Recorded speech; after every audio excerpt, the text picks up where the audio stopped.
Hey, Michael. He's muted. I say hello to the catch-up crew. Hi, catch-up crew. Welcome to episode 2 of the Gordonian cycle. I have no idea what we have in store today, but hopefully it'll be wonderful. And yes, I hope you have all had wonderful days, whatever you are doing. How are you? Yes, I'm fine, thanks. You're great. I stopped talking to invisible people now. Possibly.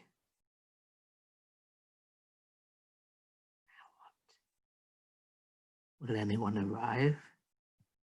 Who knows?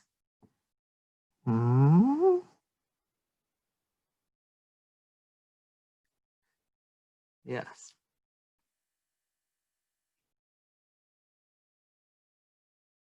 Probably good. I have a feeling Frankie will cut this out. What you making there, Michael? Looks like you're kneading something. Probably bread. Some kind of dough. Dough! You are dough! Always be kneading your soul. Dough.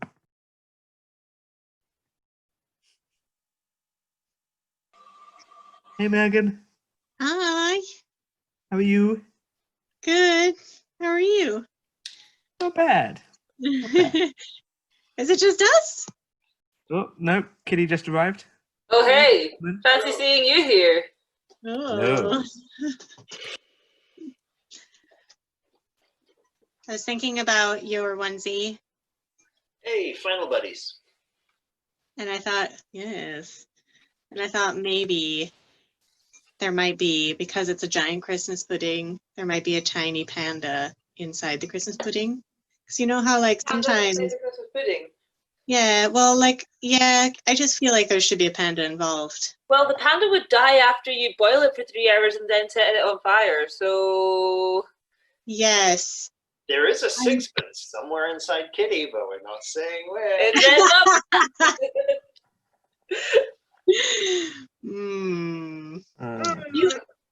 Do they actually? They don't. The ones that you buy in Marks and Sparks, they don't actually have the sixpence in them. No, that would be a choking hazard.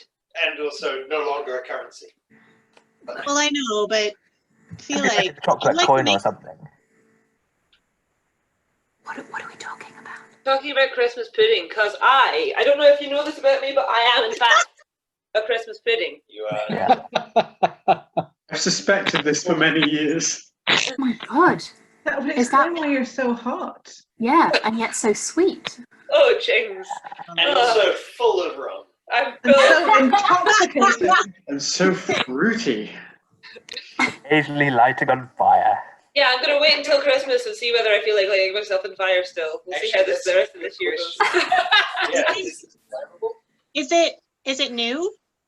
Yes, I got it pre-Christmas rush. Because I was like, nobody's going to buy a Christmas pudding onesie in October, right? Surely. That's the thing for a good Christmas pudding onesie is you really need to like get it around like October, November. Goes it in brandy every week. Exactly. Just take It it out. keeps for ages. Yeah. Years. Just soak it. It might just light on fire by itself when Christmas time comes. I mean, that might just be. I'm sure it's retardant on the inside, but yeah. Read the small print.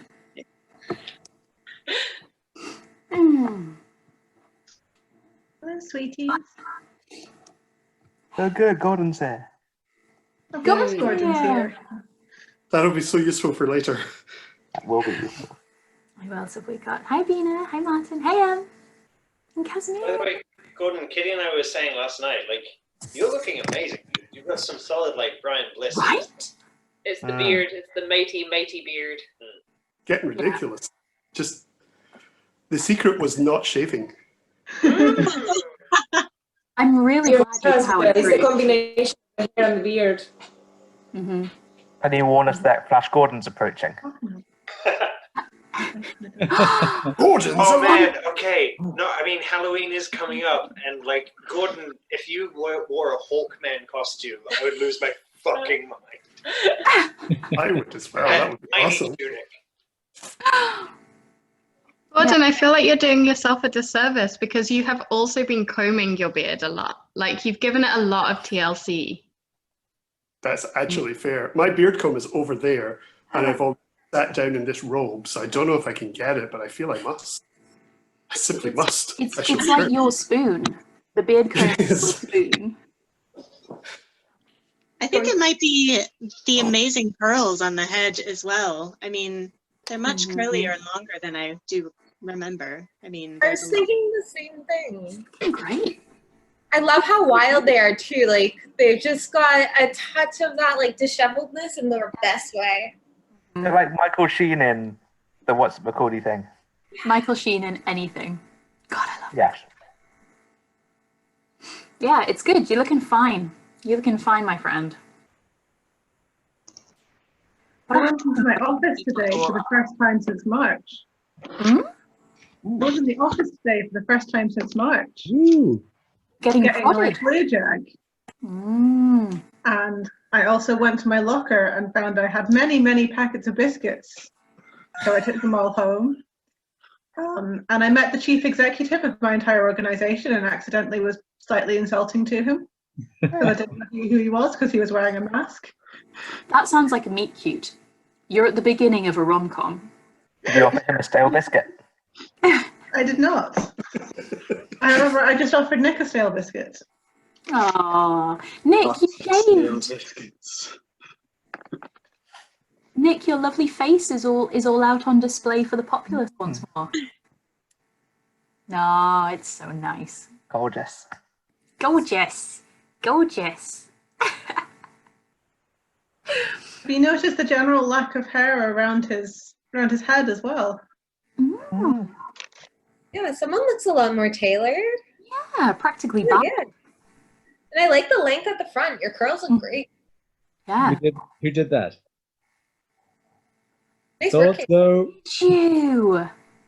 My God, Katie, will you do mine? That's the haircut I've been aiming for this whole time. That thing that Nick's doing. I mean, I think I was subconsciously like trying to turn him into you.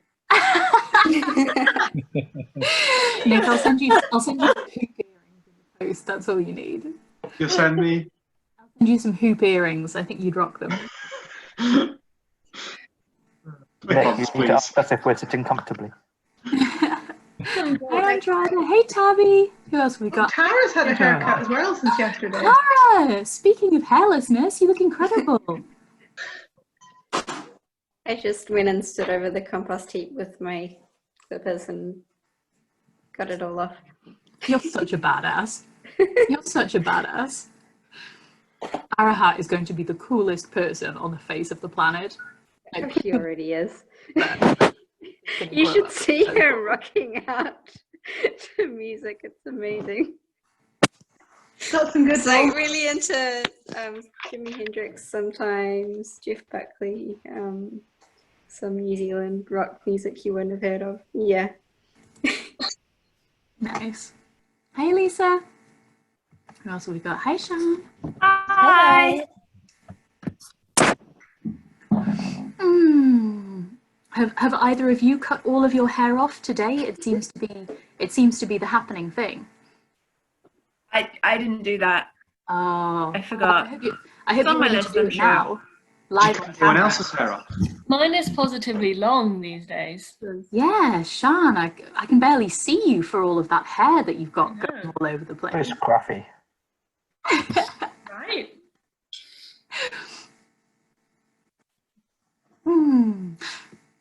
It's can I say it, Katie? Can I say it? Am I allowed to say it? Yeah, you can do it this week. Gordon. Yeah, I was just wondering. What does anyone know what time it is? Me, I do. Pick me. You. Yeah. It's story time, sir.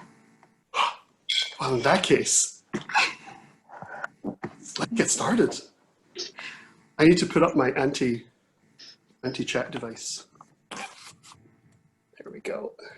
Although I didn't see Mike arrive yet, so we're probably safe. Shady. Okay, is that ever muted? Perfect, okay. I have to remember what we're doing again now. Okay, is everyone sitting comfortably? Then we'll begin.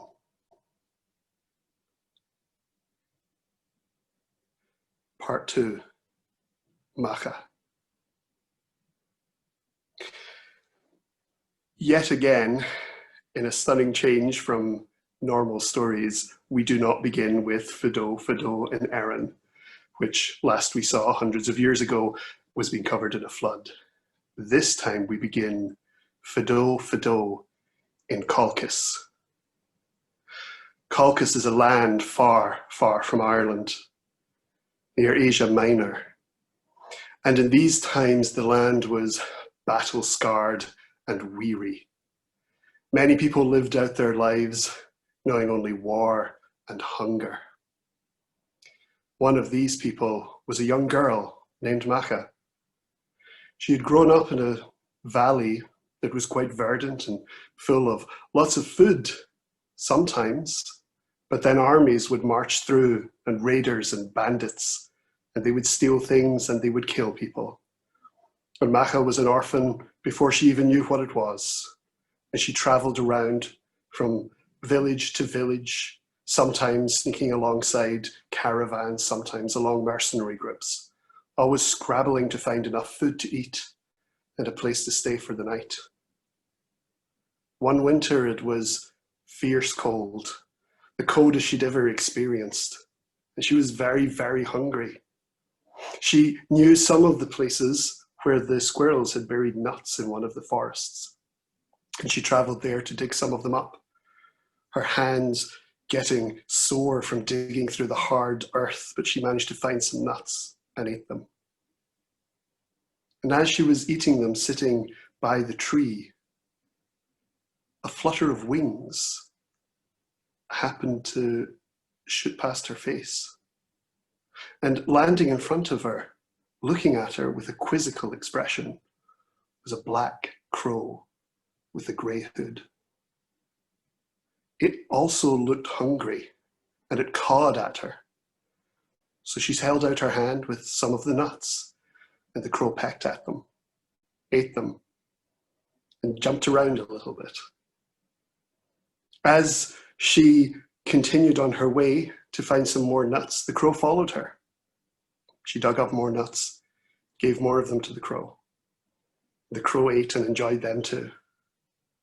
And she spent the next few weeks wandering around, feeding a crow, feeling hungry for it, but enjoying the company. And then one day, she heard noise in the distance, sound of a battle. She hid, and soon the sounds of swords clashing against each other faded, and she knew that the battle was over. And maybe there was something she could steal from those who had died, maybe some piece of food, maybe some clothes. She went to the battlefield, and the crow jumped around the bodies, pecking at the corpses. And as the crow ate its fill, she too felt sated. Her hunger disappeared. She had never felt so full as this. The crow jumped around, eating and eating, pecking out eyes and entrails, and Macha was delighted. She felt full and whole and wonderful. And she danced, and she sang a song of long ago. From that day on, she didn't worry so much about finding food, because there were so many battles in this land that there was always some dead body around. And when her crow ate the body, she felt full. And when she found nuts or apples, she would eat them, and the crow felt full. The two of them symbiotically connected. And sometimes she would dream and she would be flying. And sometimes the crow would dream and it would be walking. The two became more and more as one, until sometimes she was flying as a crow alongside it, and sometimes it was just within her. She walked for many years like this. The years rolled and turned by, and she was happy of a sort. She traveled to villages, no longer worried that she would be kicked out because she could always leave. She enjoyed her time there, felt secure knowing that she would always be able to get a full belly.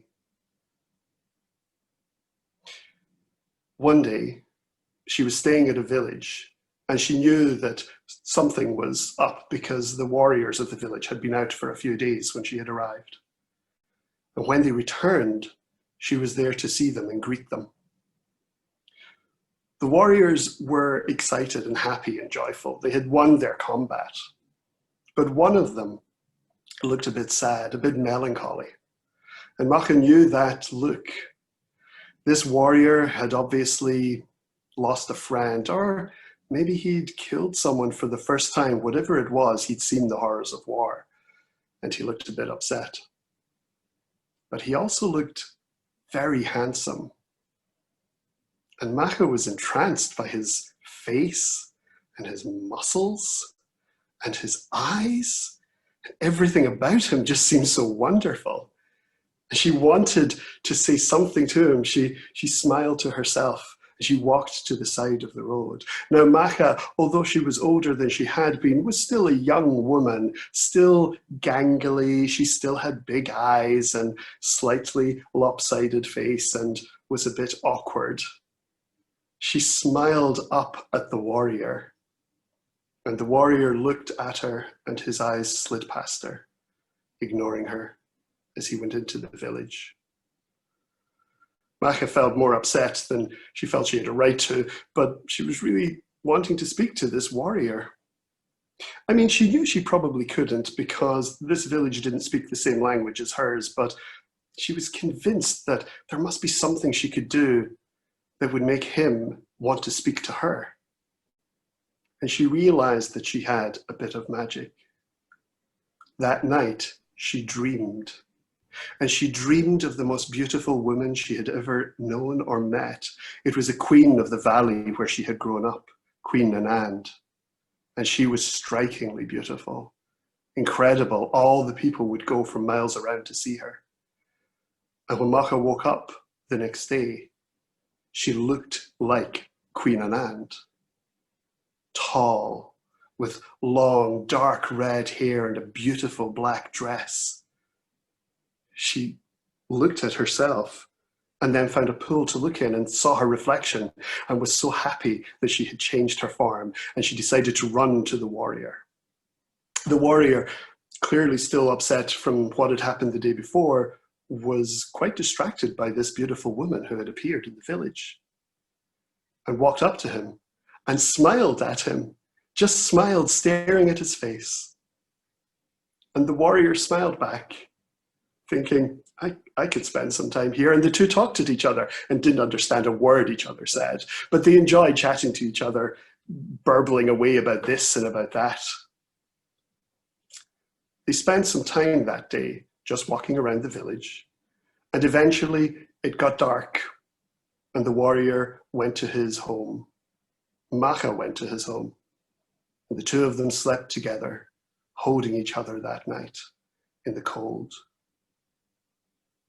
The next day, they went for some walks, and the warrior was keen to show her all the places nearby, and eventually he showed her a waterfall, beautiful place in the nearby forest, and at the base of that waterfall, as the sun was going down, they kissed.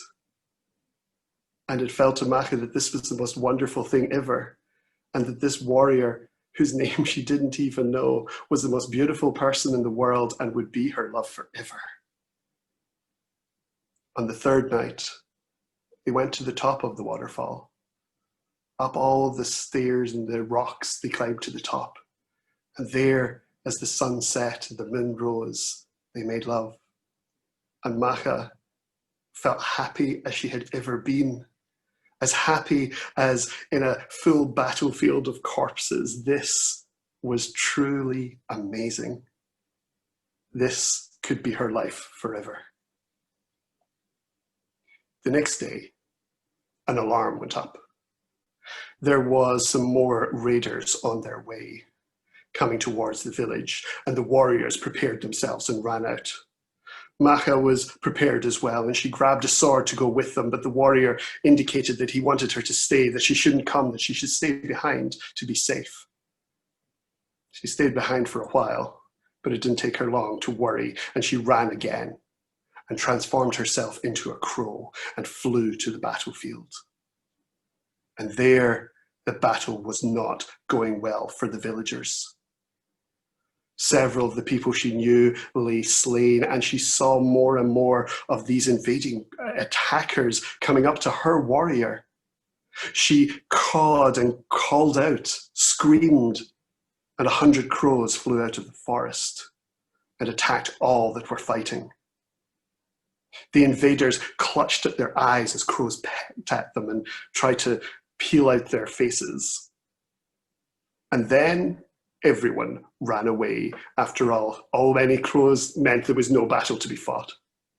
Macha saw her warrior run and flew after him. And she saw that he had ran to the waterfall where they had made love.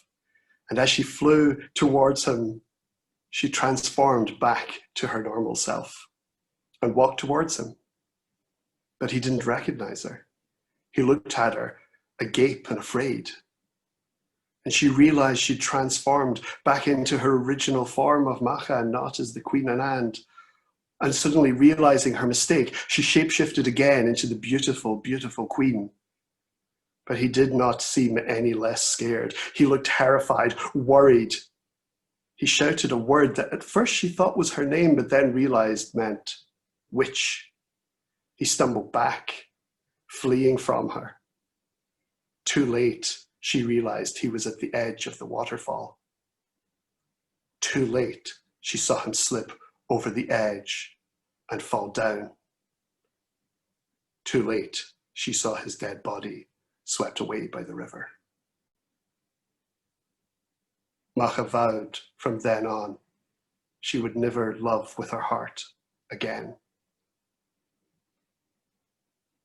The years rolled on, and Macha wandered from village to village, and she ate at the battlefields. And after a while, she started to feel something approaching happiness again, though the warrior's face was forever in her dreams. And one year, when the sun was being kind and the harvest was plentiful, she was staying in a village that had been under attack for quite some time, when news came of a noble prince who was arriving with a great army from Colchis and was destroying all these barbarian raiders and making everyone safe again. And then they heard the triumph, the triumph of, there's a word for it, trumpets, horns over the hills as the prince arrived with a large army and his defeated enemies behind him. He came into the village, and word went out that this prince had certain notions about what his dues were from the village. And the young women of the village were lined up, for he was going to pick himself a wife, as was often the custom in these stories.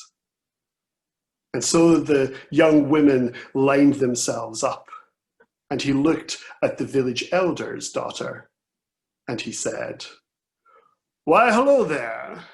I am Prince Partholon the Mighty, and I have saved your entire village. Why, I think I shall have myself the most delightful wife, and it looks like you. Yes, you are the lucky one who's going to come to my palace and be my new wife." The village elder seemed very happy about this state of affairs, and he nodded and said, yes, this would be great. My daughter will be great for you." The daughter did not look quite so convinced. But Macha looked at the prince, looked at the girl, and thought, he's not bad. I have been cold and lonely, and there are some things I miss about having a warm body next to me, so perhaps. She arrayed herself as the Phantom Queen and stepped out with her dark red hair, her beautiful face, her incredible clothes, and looked up at the prince and waved. The prince, upon seeing this incredible, stunning queen, suddenly changed his mind. I have thought that the village elder should perhaps keep his daughter, because surely this woman is someone that would do for me. Why, I think you should be my queen. What do you say? Macha said yes. And he called her over and they started chatting. And he said, well, there's another thing. I have a present for you. As we will travel back now, I will show my beneficence and how wonderful I am. For you see, here is your new servant. He's round the back. You see, unlike some cruel people, when I capture nobility, I don't kill them, no. And there's a noble from the valley up there. And that noble is now going to be your servant, not killed. I am so kind. At this, Macha was a little bit worried.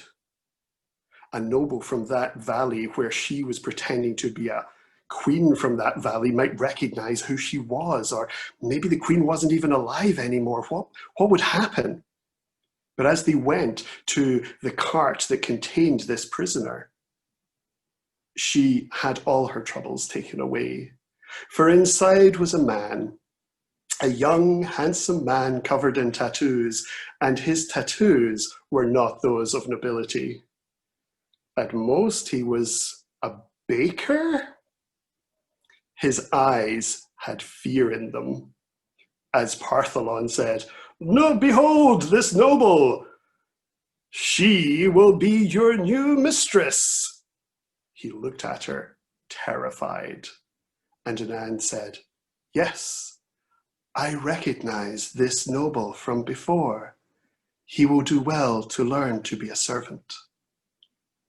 Partholon turned away, and the baker, pretend noble and as servant, whispered, "Thank you."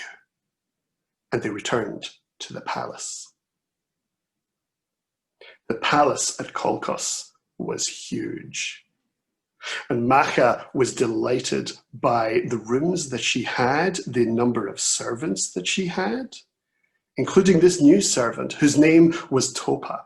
He was a baker and he was very, very glad to be serving someone who knew that he wasn't a former noble. The two of them talked a little bit about the valley that they had both grown up in. They reminisced about all the times there wasn't fighting and violence and bloodshed. Those times were great, few as they were. And that night they prepared for an enormous feast, a gallivanting joy of sensation. The feast was going to be incredible, for you see, Partholon had some magic pigs. 9 magic pigs that, even though you would kill them and roast them and eat them, the next day you would put their bones into a little pigsty. And on the following day, they would all be running around again. These were the most delicious swine anyone ever knew. And so Partholon was very excited to have this enormous feast. And so was Macha. She hadn't had many feasts before, except after a battle. This human food would be interesting. She dressed in particularly regal clothes. Her servants, some of them looked a bit frightened of her, but most of them just dressed her in a nice way and ignored her. Prepared her well, and then she went into the main room where there was feasting and dancing and singing, and a strange setup at the top of the table. For at the top table was Partholon, standing there in noble attire. And on his left was the place set for Macha, where she would sit. And on his right was another woman. She was dark-haired, and she wore black clothes, and she did not smile. At her side was a large golden dog that she stroked the head of, and running around behind her were 2 young children. She looked up at Macha, barely acknowledged her, and returned to eating. When Macha arrived at the top, she whispered to Topa and to her husband, "Who is this? Who is this?" And Partholon said, "Did I not tell you? This is my wife, my first wife. Her name is Danu. She bears my children. She's great. I am almost positive I told you about this. But regardless, we are one big happy family, and now we shall all eat and dine, and everything will be lovely." And there was a great time to be had by all, except when Macha looked over at Danu. Her eyes were as ice. Partholon ordered out all the best food, and at one point he ordered out a great bowl, a golden bowl that he filled with a delicious, strange foodstuff that Macha had never seen before. And he brought out a golden spoon that he ate it with slowly, delicately, and deliciously. He commented to Macha, "This golden bowl and spoon is the best golden bowl and spoon in the world. I love it so much. Whenever I come back from battle, I eat with it and it calms me right down. And do you know something? Check out my wife Danu. She has her golden dog and that seems to calm her. So, Macha, you should get yourself something golden to play with. I just think it makes everyone's life better." Nom, nom, nom, nom, nom. He continued to eat away, and the night went on, and eventually, slightly drunk, Macha went back to her quarters. The next weeks went by quite strangely. She would encounter Danu sometimes, who had her own quarters, but always there was a frostiness. And after a while, she said to Topa, "Servant of mine, I need to know more about this Danu. She seems to really dislike me. And I'm not sure I like that. But you could find out. Sneak in, be her servant as well as mine. Find out what her deal is. Am I in danger? I worry a little bit." Topa was very much up for the task, and he went off to help Macha figure out what was going on in the palace. By this stage, Partholon had left. He was off on yet another of his campaigns of subduing the enemy barbarians. Topa came back later that day. Macha was keen to hear what he had found out. But all Topa did was talk about how wonderful Danu was. "She's amazing. She doesn't actually have any, coldness when I was around. She just plays with her dog and with her children. It's so much fun. I can't understand why she doesn't like you because you're also fun. It's such a shame you can't get along. I can go back now and be with them." At that point, Macha said, yes, go, continue. We're spying on him, on her.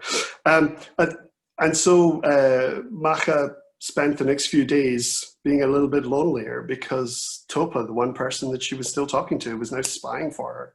She had nothing to do, until she realized she was magic. She could transform herself. She didn't need to stay a queen. And so she changed back into her original form and decided to spy herself. And there she discovered that Danu was warm and loving and seemed to be very concerned about dog breeding and really liked her dog, which was called Summer, and was the most relaxing dog. Apparently Danu had been training them to be things that would just, after a long day, allow you to relax. Not a hunting dog, but a cute, lovely, smiling dog. And the children, Birog and Boan, just ran around, all fun and excitement. Two young girls who just had so much life within them. And Macha wondered, why was all this love not coming towards her?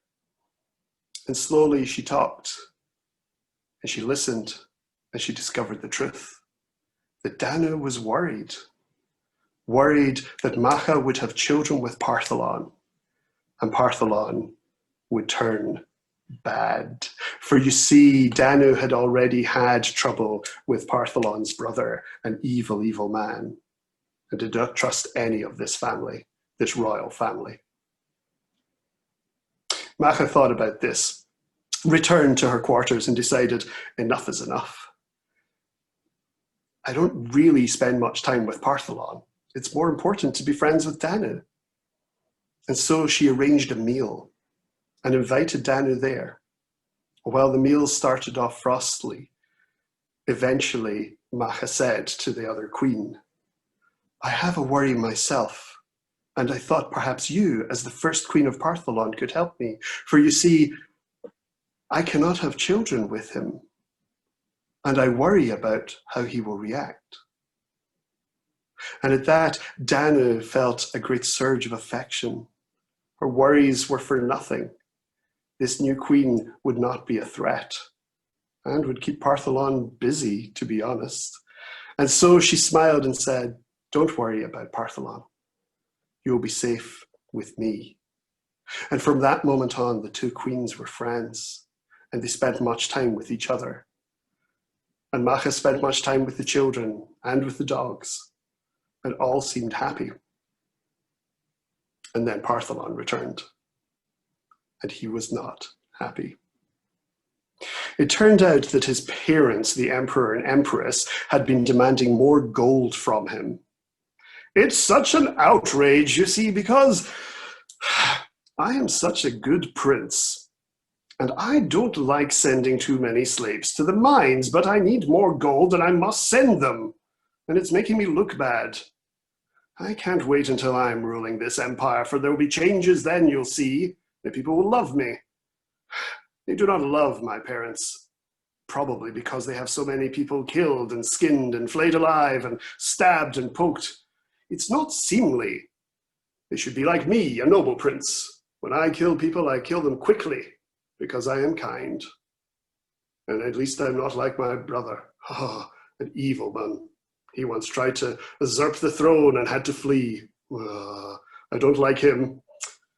And Macha said, you can always leave. We're not stuck here. You could go anywhere you wanted. There's a whole fleet of ships there. Just take some. No, I can't do that. I could not leave this land, even though I would want to. I will stay here till my dying day to protect the people. But maybe there is another way. And he had a thought. And that night he had dark dreams. And he realized that if he was truly a good prince, he must defeat the evil emperor, regardless of whether it was his own father. And that night, he got up and he walked to the other palace where his parents were, and he brought with him a spear. And he snuck past the guards, though there were fewer than usual, and he entered his parents' room, where the two of them were asleep. And with one mighty blow, he took that spear and stabbed both of them through the heart. And like that, the spear started to shudder and shake in his grasp. Its head turned to poison. The spear shaft itself burned with heat and pain as the curse of kinslaying came down upon Partholon, and he realized, oh, what have I done?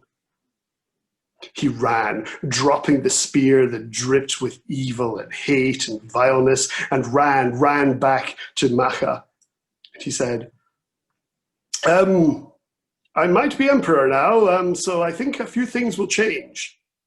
But at that, messengers arrived and said, Sire, a great tragedy has happened. For outside the very walls, your brother has returned with 100,000 men. They have laid siege to the city. We will surely all be put to death. Well, at this, there was only one thing they could do. I should die here for the sake of my people. And Macha said, I will leave with Danu and go somewhere safe. I know a place. And Partholon said, it is a good and noble and wise man that listens to his wife. I will come with you. Yes, let us gather all the people and we will go to the ships. Get your household together. Make sure Dana gets hers. Bring the children. Yes, to the ships. we will flee this place that has become so evil, and we will set out to a new land. And so they did. They all boarded the ships, and a great fleet left from Colchis, sailing out into the Black Sea. As they looked back, Macha tried to console Partholon. If I could, I would take your brother and cut him into 1,000 pieces and throw him into the waves. But I can't. So instead, we shall travel far to a place that I have often dreamed of. Through the Black Sea, through the Great Middle Sea, past the Hesperides, past into the ocean. They eventually arrived at an island that Macha had seen once before, hundreds of years ago, when she was a crow. And they landed on this new land that was empty. And Partholon said, "This is the best place to be, for you see, as a noble gentleman, I should deserve a place that doesn't have anyone. That was the problem. I was ruling over an empire full of terrible people, but this is new. So I shall build myself a city. It shall be called Partholonopolis. And there we will all enjoy our time together." And so they started to build a large hall and villages around the bay. There were quite a lot of them there. And for that first year, things seemed quite good. They built their little houses, and they built a great hall, and they built little fishing villages around, and they chopped down some trees, and things were looking wonderful for everyone. But then invasions, raiders on boats, but also coming from the sea. Out of the waters, strange creatures, half human, half fish, half octopus. These creatures appeared and crawled out and would raid quickly and return. And they soon got a name, Fomorians, evil creatures from the deep and from far-off islands that were raiding this land, taking pieces and taking lives. And Partholon was not happy about this. Once more, he would set out from his hall and go on adventures to kill all these invading enemies. And it got tough. He would return after a week-long campaign. He would go in to sit in the hall and he would say, "Bring me my golden bowl and my golden spoon and I will sit and eat and feel happy." He didn't feel particularly happy. He felt cold, miserable. Meanwhile, Macha and Danu were having a great old time. Kids were growing up. Dogs were able to hunt. And the golden dog Summer was able to just sit around inside because that's what she did best. Now it happened that at one time when Partholon was away on one of his reconnaissance missions to stop the Fomorians arriving, Danu asked Macha to take the children out for a while. Just go on an adventure somewhere. And Macha said, "Of course. Shall we take Topa?" And Danu said, "No, he's got to stay here to help me to help with the dogs. I'm doing more dog things, and Topa has to stay here with me. Just enjoy yourselves. Take your time. Don't come back tonight or tomorrow night or the third night. We'll just look after the house, just the two of us." And so Macha left, and with the children went on a great journey of adventure. At one point, Birog thought she saw a fox, and they followed the fox deeper into the woods and up the hills. And Boan thought she heard some noises of swans, and so they followed the swan noises. And eventually they discovered a still lake, a little pond. And as they walked up to it, a man appeared. And he had very, very dark skin and very, very bright teeth and a friendly smile and kindly eyes. And he said to them, "Children, beware, this lake is dangerous. Do not look directly into the lake, for there is magic here. Should you look into this lake and stare into it, it could kill you." The children stayed back. "But maybe you could have a drink if you want. It is fresh and delicious." The children drank, while Macha said, "I know you. I've seen you somewhere before." And he said, "And I know you. I know many things, for I have been here for a long, long time, spending a lot of it as a fish, just as I can see you were once a crow." And Macha looked into the lake, and she saw in the distance the hint of light and said, "There's another world here."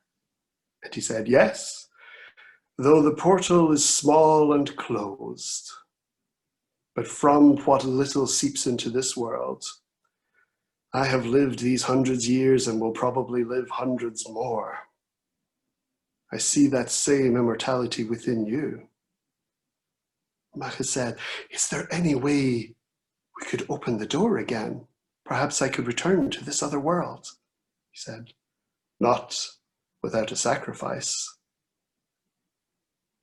And Macha looked at the two children and said, "Well, there'll be no sacrificing here." And she drank from the pool as well. And as she did, the magic of the pool infused her. And she had a vision of the future. And that vision stunned her to the core. And she realized she needed to get back to the hall very quickly indeed. She ran and she ran, carrying the children with her to get back before it was too late. Meanwhile, back at the hall, Partholon had arrived home. His journey had not been as long as expected, and he was kind of annoyed, for something terrible had happened. He burst into the hall, and before him he saw his wife Danu. He called out as she looked startled. "Danu, my wife, terrible news. Some of the men have ran off. They took the pigs and the boats. We're stuck here now. And where are your clothes?" And Danu said, it was very warm in here. I feel the heat." "What have you been doing?" "I've just been playing with Summer, that's all, just playing with the dog." "Oh, well, anyway, I will just sit down here now. Why is my golden spoon broken? And who's been eating from my bowl?" And at that, the door opened, and bursting in, naked as the day he was born, was Topa, laughing and giggling as he ran inside saying, "Danu, I'm here! Your big man is..." He saw Partholon, and his face went ashen. And Partholon drew his sword. "I protected you against Fomorian sea creatures. I put my life on the line for you, and this is how you repay me. No, it has been too much." He took his sword and he stabbed Topa through the heart.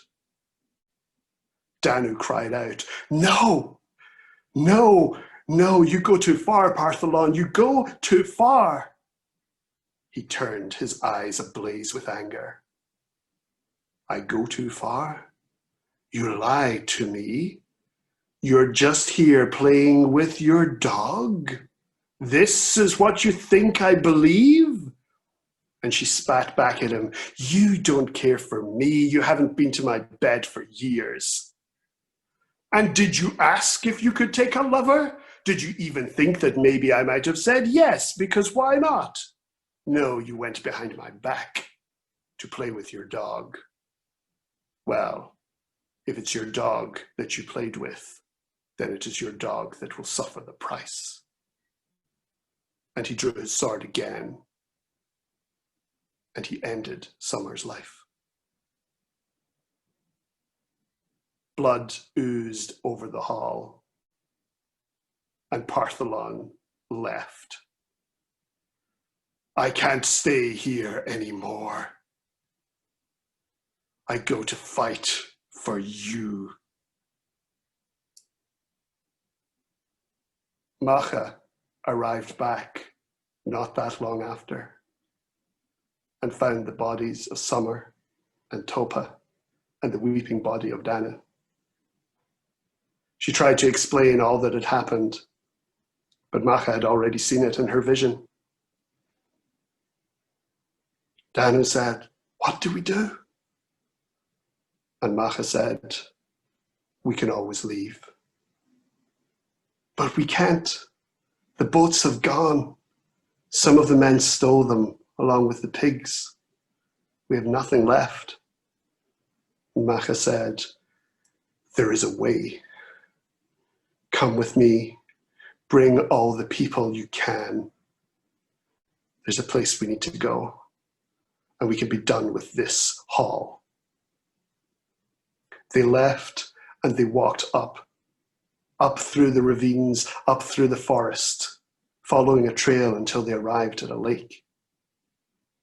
And at that lake, Macha went to Fintan, the man who had been at that lake for hundreds of years, who knew many ways of magics.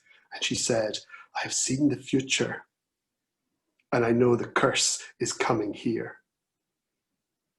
For though Partholon had tried to flee the curse of killing his parents, it followed with him. And a plague was coming to the land. Not enough to have raiders, not enough to have people fleeing. Now a plague was devastating his people. And Macha had seen this in her vision and said, "We need to leave. I can turn into a crow, but these people cannot. Help us. I know you can." And Fintan drew forth a rod of hazel tipped with gold, a magic wand. He gave it to Macha and said, "This wand can transform those willing into any animal you wish. Use it and flee. I don't know where you should go." And Macha said, "It's all right, I do. I've seen a vision, 4 magical cities far to the north, and we will go there and we will be safe there." And with that, she waved her wand, and she walked amongst the people that were there, 3 times 50 of them, and all of them turned into swans, flew up into the sky. And those 150 swans and 1 crow flew north, away from all. Partholon returned to the hall a few weeks later. More men of his had been killed by the Fomorians. Many had died of plague, and now he was coughing. He knew the curse was upon him. When he arrived back, he shouted at the hall, saying, "Come out, Danu, come out. I cannot come near you, but come out." But when there was no reply, he eventually went inside and saw that she had gone. He knew that she would be far away, but there was nowhere for her to go. And someday she would return here to where the plague was. He coughed up more blood and realized in his heart that if he was to save his wife from this plague, there was but one thing he could do. He gathered the ill into the great hall, and he took the fire from the hearth and set it around. He said to the men that were dying, "Well, it's been a life. We've all done well, but now the plague has us. But I will not let this plague travel to my wife. Perhaps I was too hard on her. But with this she will see I was a good man. And the flames leapt high into the air. To be continued. What? It's been a life.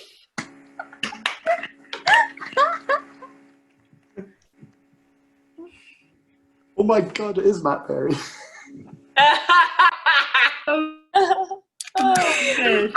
Give this Tupac custom. Is the prince now self-isolating? The dog.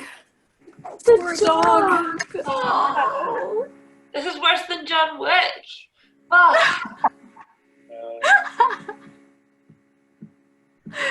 The swans! The swans! No lie, 150 swans sounds terrifying. And one crow. And Yeah. one crow. Even more terrifying. That's, Gordon, that's that's the cheerful story, Gordon. Is there a more dark one next time? yeah, we're going to tone it down a bit and take it. No, the others are way more bonkers than this. That was completely bonkers. I was gonna say, I think that's the Gordon, darkest. I'm surprised how convincing you are as a, like, when you were mad, when you were the mad husband. Mm-hmm. It was really weird to thanks. see you in that way. Yeah. Yes. Yeah, strong agree. Yeah. I think What he's I'm the trying one. to say is you've really got mad down to a T. Mm-hmm. Yeah. If someone murdered my dog, I think I would have. That probably would have been the end of my scene. I would have tried to murder them back. It would be very bad. But like, you already murdered her lover. You've made your point. So, Yeah. And used it. like, I would. it's not a metaphor if you kill the actual dog then. Yeah. It's interesting how upset everybody got when the dog was killed. All these people going, yet, a whole pile of people just got wiped out. The last time there'd been, Human 50 nice farmers got drowned. And nobody kind of raised their eyebrows. I was going to say, I think when I put the recording together tomorrow, Gordon, I might take the clip of that bit and send it to you so that you can see everybody going. No. That would be an amazing gift to make if we decide to collect reaction gifts. For some reason now I'm imagining like the end of Love Actually, but Pathlon standing with like the cards in a burning building. Yeah. This will be the grand gesture that gets her back. He's so that fucking guy. He's so that fucking guy. What a dick. Also, maybe I would have been cool with it if she brought it up with him based on that reaction. Do you really think maybe you would have been cool with it? But also, Gordon, that line was so good. Yeah. Also, Daniel and Macha, anyone else shipping it? Yes. Thank you. Yeah. Can a swan and a crow make one crow babies? I mean, is that Magpies. How is it made? like a crow with a really long neck? It is the bird from the bee, A black isn't it? swan. But with like way more ruffled feathers. That's like a coarser texture, maybe. Yeah. Like a crow beak, like one of those kind of evil pointed crow beaks. Ooh. Have And you maybe, seen? like, crow eye coloring but swan eye shape? Yeah, this sounds metal. I like how you say it sounds metal. I'm like, we've created a monster.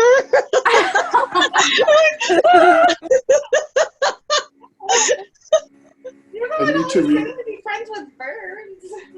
Have you seen the pictures, like the illustrations that people have done?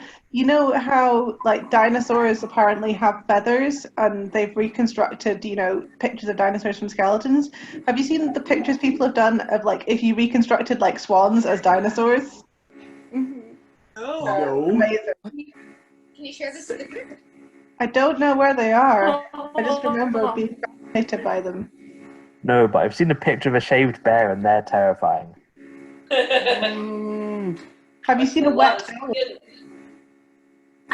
Have you seen? But I did see a wet thread of if aliens. Oh. Oh. Oh. Ah. We can hear you, Andy. Oh. I lagged. Things went really confusing. Oh no. Oh no. What were you saying? I think you're back with us now. I did see a thread of what if aliens tried to reconstruct Earth creatures from their remains, like we reconstructed dinosaurs. Yes, it's so cool. Especially elephants. And they are so weird and so awesome. That is so cool. Share them with us. In London at Crystal Palace, you can go see all the Victorian dinosaurs. So what they used to look like, according to Victorians. Nice. What are they like? They just they tend to have longer neck. They look otherworldly. Like they don't longer necks. They have like kind of bulbousy bodies. They all wear like, long skirts and gloves. They look much more serious. Like there's no smiling for the camera. Gordon, is the bit with the reviving pigs in the original myths? Was that pinched from Norse mythology? It is indeed in the original myths, but possibly also pinched from Norse mythology, because, you know, there were a lot of Vikings around in the 500s and 600s, or 700s, 800s. So it could have been. Neat trick. But even the number as well, like it's 9, which I think is the same number as in Norse, I'm not sure. But it feels like a Norse number for some reason to me. Right? It does actually. 7 is Greek, 9 is Norse. Thor has a pair of reviving goats. Of course he does. Of course he does. Of course he does. The giant ones that pull his carriage along. Should we stop the recording? Yeah. Okay. Oh. So, catch-up crew.